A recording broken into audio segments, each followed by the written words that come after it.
जिंदगी में कोई काम छोटा या बड़ा नहीं होता, पर क्या हो जब आपकी नज़र में आपका काम आपको छोटा लगने लग जाए। जानते हैं क्या होगा? उस समय आप अपने काम को अपने नज़रिए से नहीं बल्कि दुनिया के नज़रिए से देख रहे होंगे। नमस्कार, मैं आपका दोस्त मिश्रा विकास अपने चैनल इमोशनली एंड प्रैक्टिकली मैं आपका एक बार फिर से स्वागत करता हूं। हाजिर हूं मैं आपके सामने एक नई दिलचस्प स्टोरी के साथ में। अगर आप ऐसी दिलचस्प स्टोरियां सुनते रहना चाहते हैं तो हमारे चैनल को सब्सक्राइब जरूर कीजिए। वीडियो अच्छी लगे तो उसे लाइक कीजिए। अगर आपके पास में हो कोई ऐसी इमोशनल स्टोरी जिसमें की हो लोगों ने कुछ इमोशनल मिस्टेक और आप जानना चाहते हो कि उनका रिएक्ट क्या हो सकता था प्रैक्टिकली, तो उस स्टोरी को हमारे साथ में शेयर जरूर कीजिए। हम उसे अपने वीडियो पे प्रेजेंट करेंगे और जानेंगे उनसे हुई इमोशनल मिस्टेक में उनका रिएक्ट प्रैक्टिकली क्या हो सकता था। सो वीडियो को लंबा ना करते हुए आइए आज की स्टोरी स्टार्ट करते हैं। ये कहानी है एक ऐसे इंसान की जो एक शिल्पकार था, मूर्ति बनाने वाला, लोगों की कल्पनाओं को एक हकीकत का रूप देने वाला। वो पहाड़ पर चढ़ के एक अच्छे पत्थर को तलाशता था और उस पत्थर में से मूर्तियां बनाया करता था। पर यह काम करते समय वो इंसान कभी भी खुश नहीं रहता था, क्योंकि उसे अपने काम की कहते हैं वैल्यू नहीं थी। क्योंकि वो अपने काम की कभी भी वैल्यू इस तरीके से नहीं नापता था कि वो लोगों की कल्पनाओं को हकीकत का रूप देता है, बल्कि वो अपने काम को पैसे के तौर पे या दुनिया के रहन सहन के भाव के हिसाब से नापता था। वो काम जो उसका घर बार सब कुछ चलाती थी, पर वो काम की उसको अपने मन में कभी भी रिस्पेक्ट नहीं जगती थी। वो हर समय भगवान से शिकायत किया करता था, हे भगवान, आपने मेरे नसीब में ऐसी चीज़ें क्यों लिखी हैं? मुझे ऐसा कुछ क्यों नहीं बनाया कि मैं लोगों पे राज कर सकूं या लोगों के सामने पावरफुल दिख सकूं? ये ख्याल हर समय उसे सताया करता था। वो काम में अपने अच्छा तो था ही, पर उस काम की रिस्पेक्ट उसके मन में कभी नहीं थी, क्योंकि वो काम उसे हर समय छोटा लगता था। वो हर समय कुछ ना कुछ बड़ा करना चाहता था और बड़ा करने की नज़र में उसे हर दूसरा इंसान अपने आप से बड़ा दिखाया करता था। वो हर समय भगवान से एक ही शिकायत करता, भगवान मेरी ज़िंदगी में कुछ अच्छा कीजिए, भगवान मेरी ज़िंदगी में कुछ अच्छा कीजिए, मुझ में कुछ बदलाव लाइए, मैं कुछ बड़ा करूं। भगवान उसकी शिकायत रोज़ सुना करते थे। वो सोते जागते काम करते हर समय भगवान से एक ही शिकायत करता था। एक रात को जब वो भगवान से शिकायत करके सो रहा होता है तो भगवान उसके सपने में आते हैं और कहते हैं, वत्स, तुम्हें क्या चाहिए? तुम्हें जो चाहिए तुम्हें वो मैं चीज़ें दे सकता हूँ, यानी वो वरदान के रूप में तुम्हें वो चीज़ें दे सकता हूँ। वो भक्त कहता है, भगवान, मैं अपने काम से बिल्कुल भी खुश नहीं हूँ, मुझे कुछ ऐसी चीज़ दीजिए कि जिसके जरिए मैं जो चाहूँ वो बन सकूँ। भगवान ने कहा, ठीक है, तुम जो चाहो वो बन सकते हो। वो आदमी देखता है अगले दिन उठकर कि उसके सामने से एक नेता की गाड़ी जा रही होती है।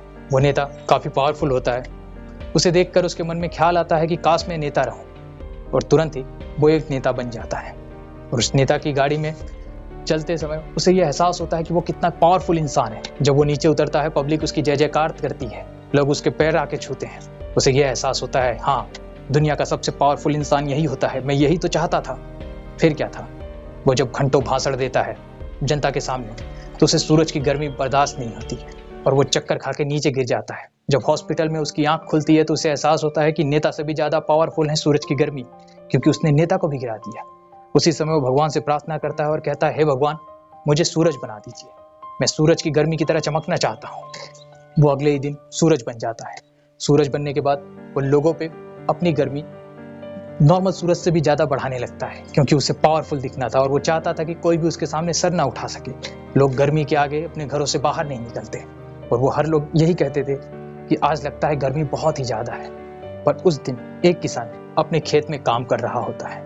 वो किसान जिसके ऊपर गर्मी का कोई असर नहीं पड़ रहा होता है, उस इंसान को झुलसाने के लिए वो आदमी जो अभी सूरज था अपनी गर्मी और बढ़ाता है और उस आदमी पे उस गर्मी का कोई असर नहीं होता है, क्योंकि उस समय एक ठंडी हवा चल रही होती है। तो इंसान को एहसास होता है कि मुझसे ज़्यादा पावरफुल तो ये हवा है, तो मुझे हवा होना चाहिए। वो भगवान से प्रार्थना करता है और भगवान कहते हैं, तथास्तु, तुम हवा बन सकते हो। वो हवा बन जाता है और हवा बनने के बाद वो जिधर भी जाता इतनी वेग से जाता कि चारों ओर तूफान सा छा जाया करता था। तूफान आने के बाद लोगों के घर उजड़ जाते थे। वो किसी को सुकून देने के लिए नहीं बहता, वो सिर्फ अपनी ताकत दिखाने के लिए बहता रहता था। एक दिन जब वो बहुत ही वेग से आगे बढ़ रहा होता है तो उसे एहसास होता है कि उसका वेग अचानक रुक चुका है। वो सामने देखता है तो उसके सामने एक पहाड़ खड़ा होता है, जिस पहाड़ को वो पार नहीं कर पाता है। उसे एहसास होता है कि मुझसे ताकतवर तो ये पहाड़ है। भगवान से प्रार्थना करता है और कहता है, हे भगवान, मुझे ये पहाड़ बना दीजिए। भगवान कहते हैं, तथास्तु। अगले दिन वो पहाड़ बन जाता है। पहाड़ बनने के बाद उसे ये एहसास होता है कि उस पत्थर पे ना तो अब सूरज की गर्मी का असर पड़ता है, ना कि हवा का असर पड़ता है, और ना ही कोई पॉलिटिशियन उसके सामने अपनी कुछ चला सकता है। वो जितना ऊंचा होता है वो नीचे देखता है तो लोग उसके सामने छोटे नजर आते हैं। उसे मन में यह एहसास होता है कि वो दुनिया का सबसे पावरफुल इंसान है। फिर क्या था, उसे अपने ऊपर एक दर्द का एहसास होता है और मन ही मन वो सोचता है कि इतने पावरफुल चीज को कोई दर्द देने वाला कौन है। वो अपनी नजरें उठा के देखता है तो एक शिल्पकार, मूर्ति बनाने वाला, उस पत्थर से अपनी मूर्ति तैयार कर रहा होता है और उस पहाड़ से बड़े बड़े पत्थर तोड़कर अलग कर रहा होता है। इस इंसान की आंखों में आंसू आ जाता है और वो सोचता है, कहीं ना कहीं उस इंसान में अपने आप को देख रहा होता है। और वह इंसान सोचता है कि मैंने अपने काम को कितना अंडर एस्टिमेट किया है। यह आदमी जो एक शिल्पकार है, मैं भी तो यही हूँ।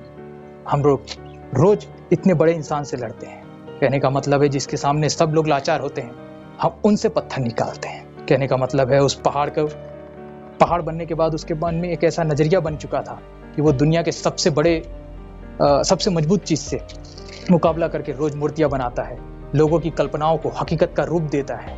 उसे अपने मन में उस काम की रिस्पेक्ट जग चुकी थी और वो अगले ही दिन भगवान से कहता है, हे भगवान, मुझे वापस से वो शिल्पकार बना दीजिए। मेरा काम सबसे ऊपर था। वह उसकी आंखें खुल जाती हैं और उसे एहसास होता है कि वो सपना देख रहा था, पर उसे जो समझ चाहिए थी वो भगवान ने उसे सपने में दे दी थी। वो अगले दिन बहुत ही उत्साह से काम पर जाता है। काम पर जाकर वो अपनी मूर्तियां बनाता है और उस दिन उसकी मूर्ति बहुत ही खूबसूरत बनती है। उसी दिन नहीं, उस दिन से उसकी सारी की सारी मूर्तियां खूबसूरत ही बनती हैं और उसकी मूर्तियां मार्केट में बहुत ही ज्यादा पॉपुलैरिटी से बिकने लग जाती हैं। वो रातों रात अमीर बनना शुरू हो जाता है। उसे एहसास होता है कि हमें हमारे काम की कितनी रिस्पेक्ट होनी चाहिए। ये कहानी इंसान को यह सिखाती है, कहानी का एंड यही होता है कि हमें अपने काम की रिस्पेक्ट अपने में खुद में होनी चाहिए। दूसरे के नजरिए के हिसाब से अपने काम को नहीं देखना चाहिए। लोग आजकल दूसरे को ये कह के जज करते हैं कि तेरा काम छोटा है, मेरा देख ये पद भी है, वो पद भी है, इतनी सैलरी है, ये है, वो है। लोग उससे आंकने के बाद अपने काम को कहीं ना कहीं छोटा समझने लग जाते हैं। जिस समय आप अपने काम को छोटा समझेंगे, उस दिन से आप छोटा होना शुरू हो जाएंगे और जिस समय आपके काम की रिस्पेक्ट आपके मन में जगना शुरू हो गई, उस दिन से आपकी जिंदगी बदल सकती है। कहने का मतलब है जब आपका नजरिया बदलेगा, नजारे बदलेंगे। कहने का मतलब है अपनी जिंदगी में कभी किसी नजरिए को इंपॉर्टेंस नहीं देनी चाहिए। जब किसी का नजरिया आपको नीचे गिराने का हो, आपकी रिस्पेक्ट खुद आपके मन में ऊंचे उठने की होनी चाहिए। ये कहानी आपको कैसी लगी, ये हमें वीडियो में कमेंट बॉक्स में लिख के जरूर बताइएगा। आज्ञा लेता हूँ आपसे, मिलता हूँ अपनी नेक्स्ट वीडियो में। बस जाते जाते यही कहूँगा, लाइफ में सिचुएशन हो कितनी भी इमोशनली, बट आपका रिएक्ट होना चाहिए एकदम प्रैक्टिकली।